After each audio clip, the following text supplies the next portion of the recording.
What's up, guys? Welcome to the Rhino NRG podcast. We got Josh Peterson with us today. Thank you, Josh, for coming. This is actually our first episode ever. Josh is the feature on our very first episode. Pretty cool. I feel honored to be here. Heck yeah, dude. So pumped. Josh and I met last year at the Elevator co-warehousing. Co-warehousing, yep. And if you're not familiar with Elevator, they are blowing up across the nation right now. They've got co-warehousing. You know what? I'll just let you talk about it, Josh. You're probably a little more familiar. Yeah. So Elevator co-warehousing is a co-warehousing brand. It's a mix of warehousing and co-working into a newer version of like a business model in the co-working industry. So currently we have we're going to have about 5 locations at the beginning of Q1 of 2026. Awesome. And there's a few other companies ahead of us, but we are creeping up to that point.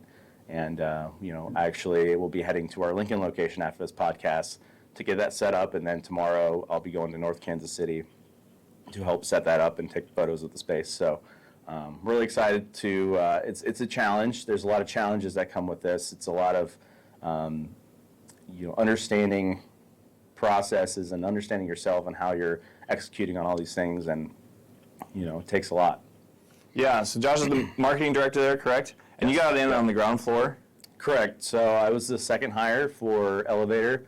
Back when I was a student at UNO doing my marketing degree, bachelor's marketing, and was working for the Center of Entrepreneurship there, working with Levi Cermak at the time, and he basically was the first hire for Elevator, and he went over in around May of 2022 and was, hit me up on text 2 weeks later and was like, hey, we need somebody to help with marketing. And I was like, okay, sounds good. I'll come do it. And literally the next week I was signing papers to join the team, and ever since I've been there, growing, taking a logo, taking a basic messaging, solid foundation. I was building the foundation for the marketing piece and just everything else in the company, with everyone else, at the time was Levi and Shannon Emiliano. So it's just a 4-man team for a little bit. And this was before we opened our first location, which is in Omaha. And that was 4 months later. So I jumped in and was like, we got to open a location in October. And I'm like, okay, all right. And I'm an intern in college and still doing school and all that. They didn't even have a logo? No, we had a logo. Okay, they had a logo. We had a logo. We had our basic logo, so we didn't even have a tagline under the logo at the time. So we're still figuring that out. We had the colors. We had the basic messaging, the basic idea of who we're targeting, and and kind of Shannon Emiliano's story essentially, and taking it from being somebody new in marketing, and before, in the past I had, I've always had an entrepreneurship mindset, and I've tried to start a marketing agency when I was early on in college, and just was really fearful and wasn't confident and didn't really know the direction I wanted to take it. And so I've always had that mindset, and so I was really happy to be in the position of Elevator, because I knew it was a small team. It wasn't corporate, which I didn't want to go to. I knew that was a route I didn't want to go. So I knew this was kind of I knew God was kind of bringing me here, and I'm going to wrap God into this a lot, because that's who I think a lot of where I'm at today is because of that. Yeah. And so far it's been quite the journey. I mean, I've grown quite a bit over the last 3 years. I've been told that by many people.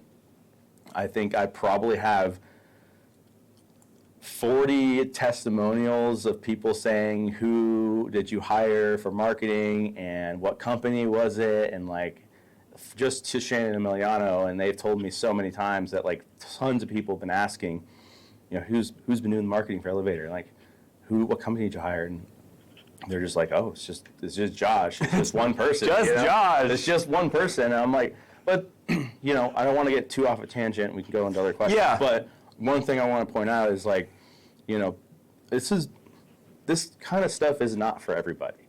I mean, you can try it And a lot of people that don't want to work hard and don't want to just grind every single day, this kind of stuff is not for them. I mean, it takes a lot of work. I mean, I'm working like 14, 15 hours a day, every day. Mm-hmm. Sometimes having to say no. I had to say, like, I'm here today, and many other reasons.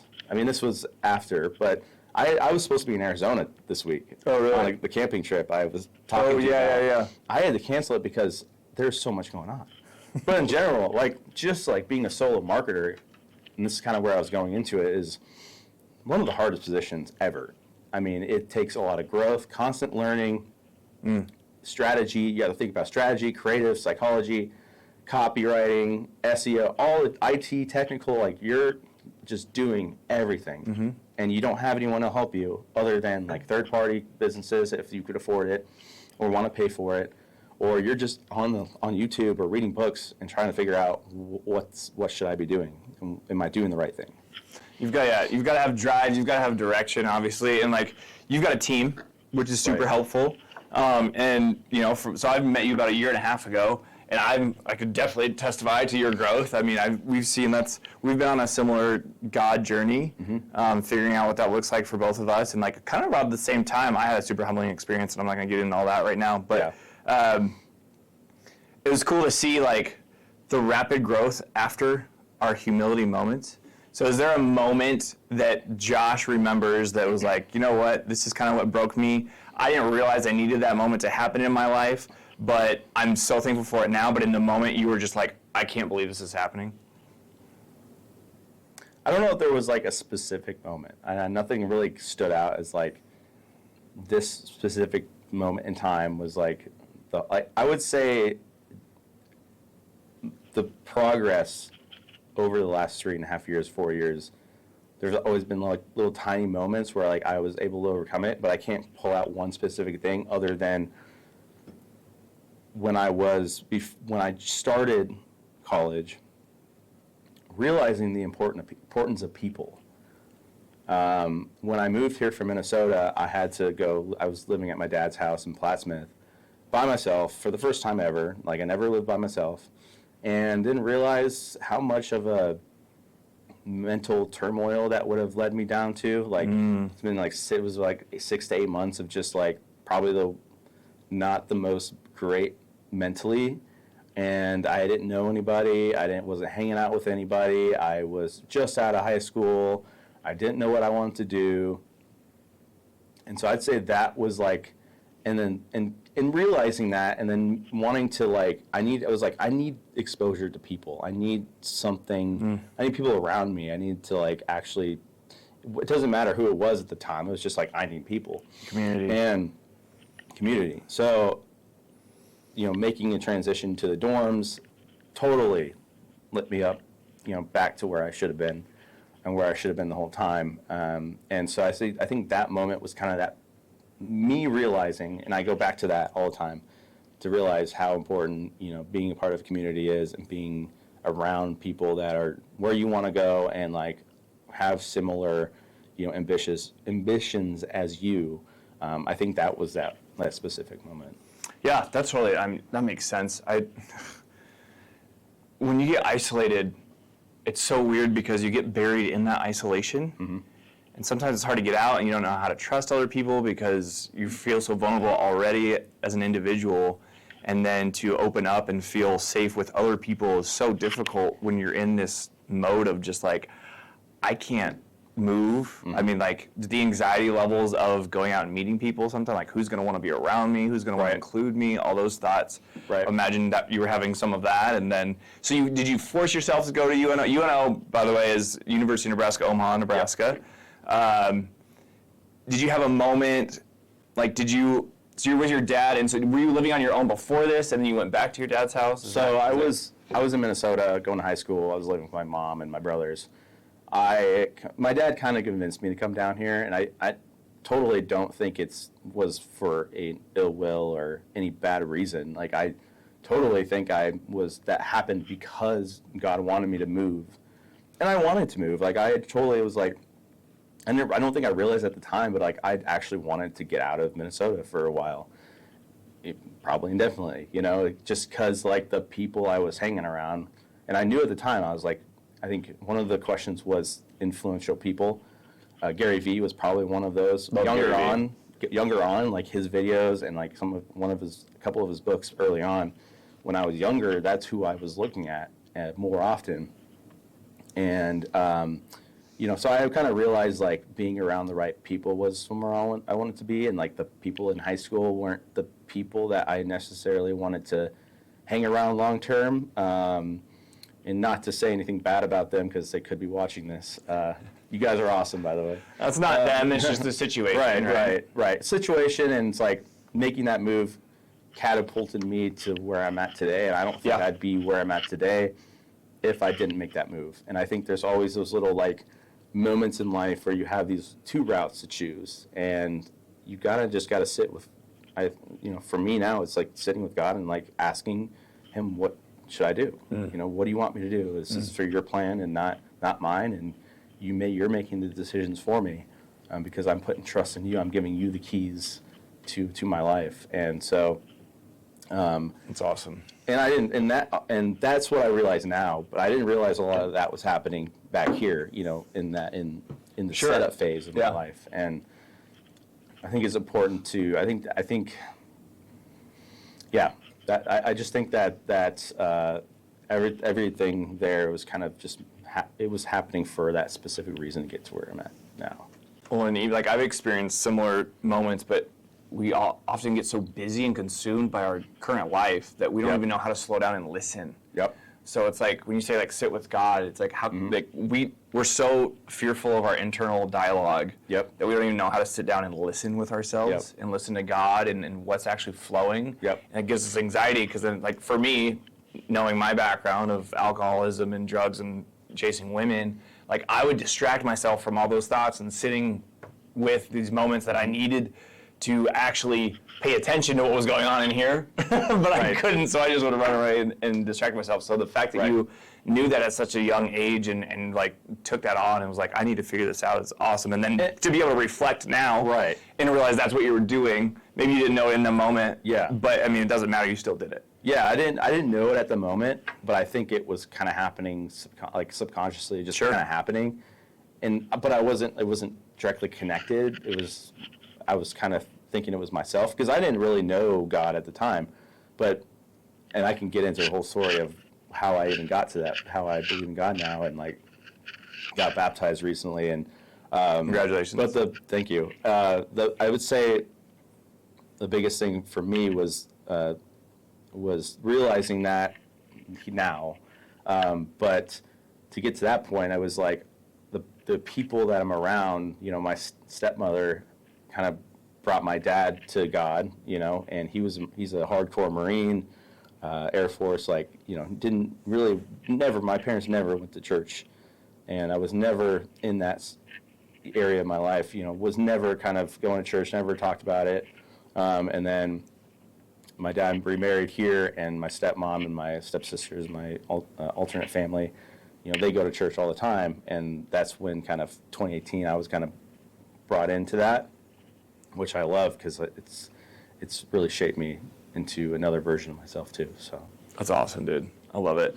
I love knowing the background. And so back to more about entrepreneurship. So working at Elevator allowed you to explore your own desires and passions, obviously through your creative abilities as a marketing director, but then Shane and Emiliano, being entrepreneurs themselves, encouraged you to also pursue your own business, not just give them 100%, which I think is super admirable of them.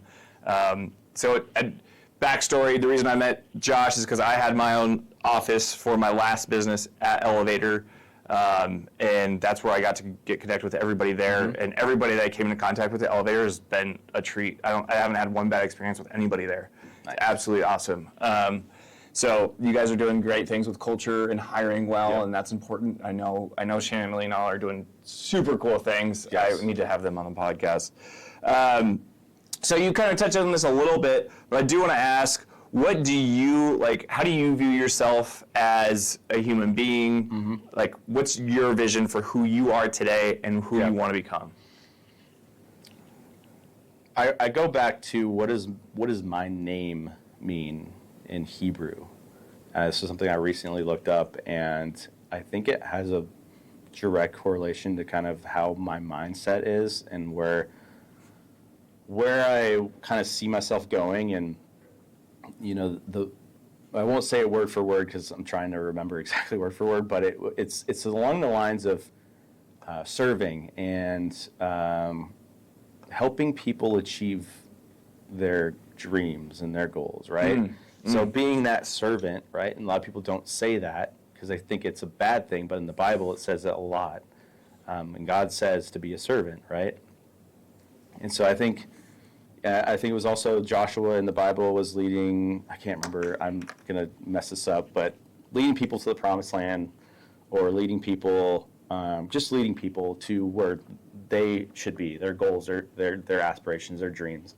And that's kind of where I realized I was like, this is kind of what I like to do. I want to help people. Like, this is why I'm helping with Counterpoint Studios. Like, I see the vision, I see the mission, and I want to help Ryan and Carter achieve their dreams of making Counterpoint a business and making it big, right? And I have skills that I can offer to serve them and also be a part of that growth. Same for Elevator, and same for any client that I serve in my business. Right now I'm helping the Wounded Warrior Family Support, a nonprofit, with a nationwide campaign for Giving Tuesday, and I mean, everything I've been producing so far, they've loved, and it's getting them one step closer to that goal of raising $3 million.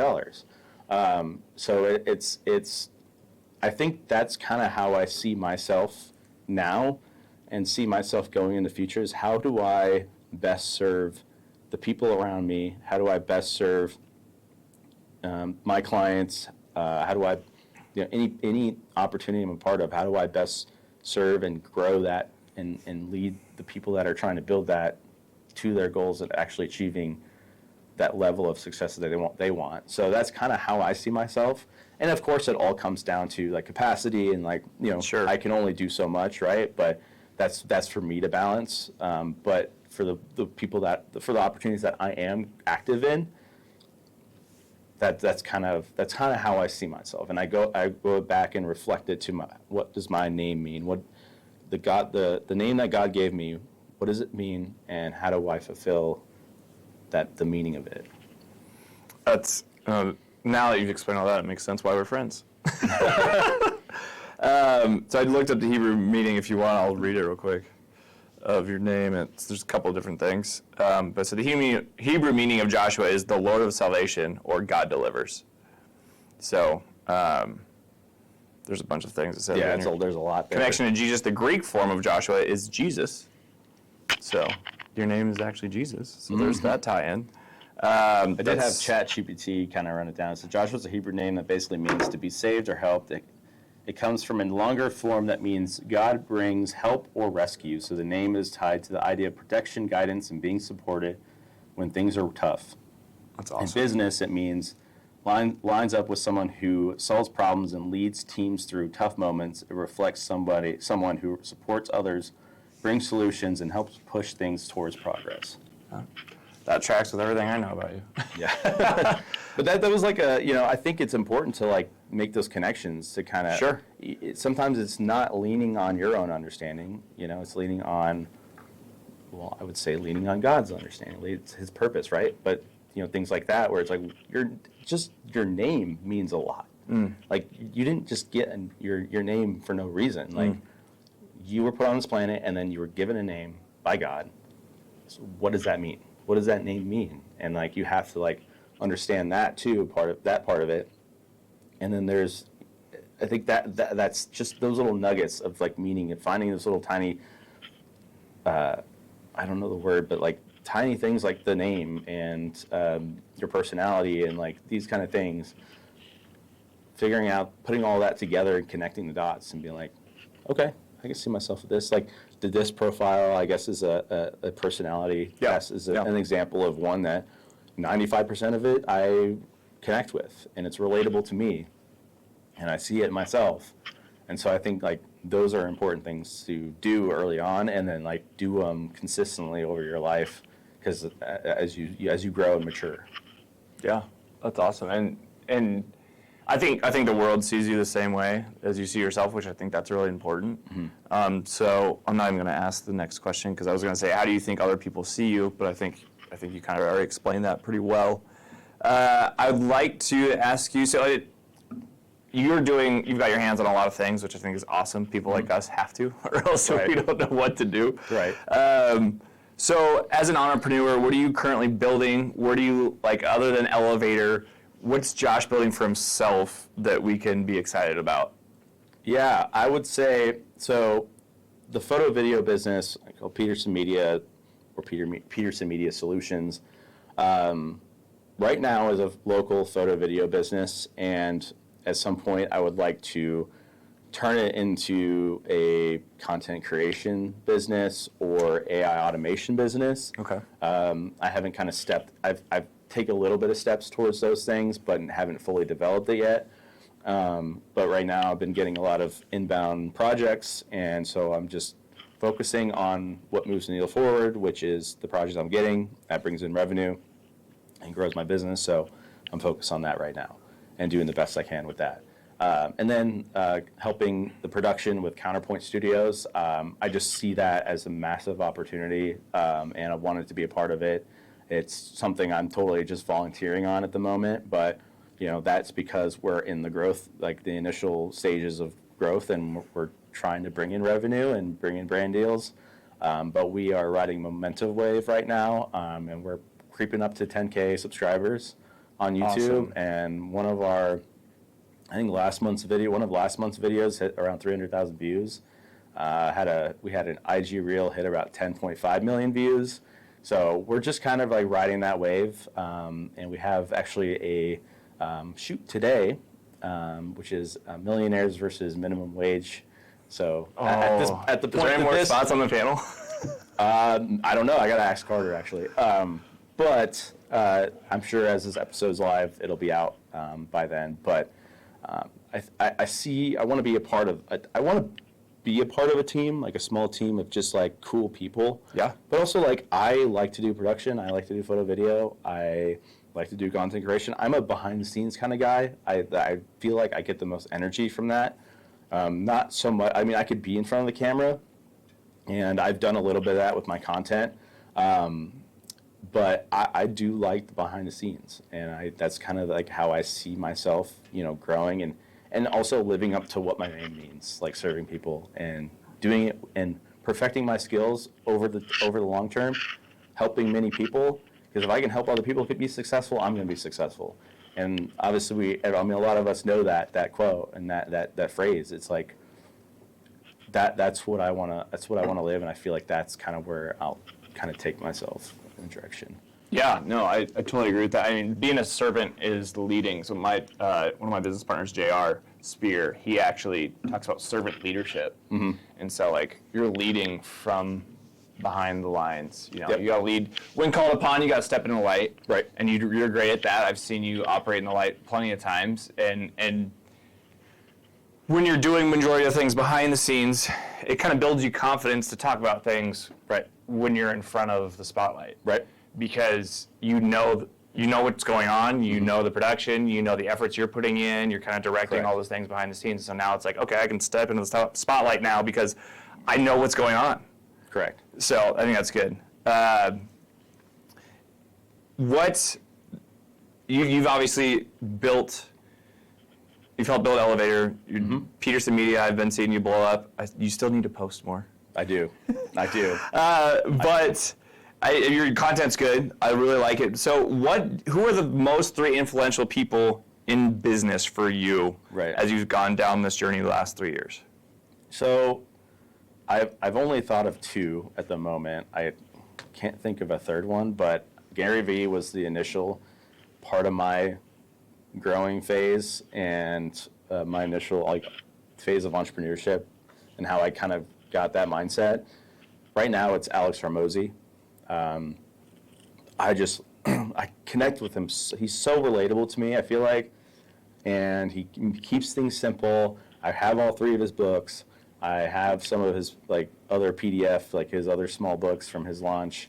Like I just love how he explains things, and it's so easy to understand and apply what he's teaching because he keeps it simple.